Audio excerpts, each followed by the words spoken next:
Face à l'enlisement des débats budgétaires, la présidente de l'Assemblée nationale Yaël Braun-Pivet a suggéré ce mardi 4 novembre au groupe parlementaire de limiter le temps de parole des députés via un temps législatif programmé.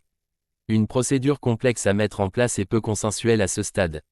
Lors d'une conférence des présidents à l'Assemblée, Yaël Braun-Pivet a mis cette proposition sur la table, en expliquant que ce pouvait être un moyen d'avancer, de se discipliner, face à l'inflation du nombre d'amendements sur les textes budgétaires, a indiqué son entourage.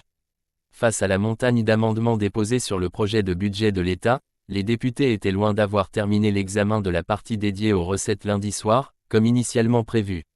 Une solution qui oblige chaque groupe à prioriser ses idées.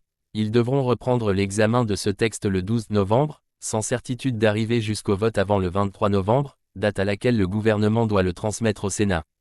Le temps législatif programmé, TLP, est une procédure permettant de fixer un nombre d'heures maximales de débat, réparties entre les groupes en fonction de leur poids. Ce serait une solution qui oblige chaque groupe à prioriser ses idées. C'est ça la base du compromis, a défendu l'entourage de la députée Renaissance. Problème, le règlement de l'Assemblée interdit l'utilisation du TLP sur les textes budgétaires, il faudrait donc modifier le règlement. Mais cette hypothèse est loin de recueillir l'unanimité à ce stade. Il faut laisser le temps à l'Assemblée d'amender.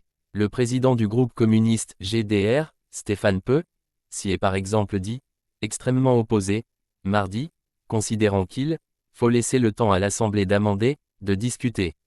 Ce n'est pas l'hypothèse que nous privilégions parce que le temps législatif programmé, ça réduit mécaniquement le temps des oppositions, a également affirmé Arthur Delaporte, porte-parole du groupe socialiste. Le groupe indépendant Lio-centriste y est, lui, favorable. Cela donnera toutes les chances à ce débat budgétaire d'aboutir, a expliqué son porte-parole Harold Huard. Selon son président Christophe Negelen, une réforme est envisageable en vue de la nouvelle lecture du budget, lorsque le texte reviendra à l'Assemblée en décembre après son passage au Sénat.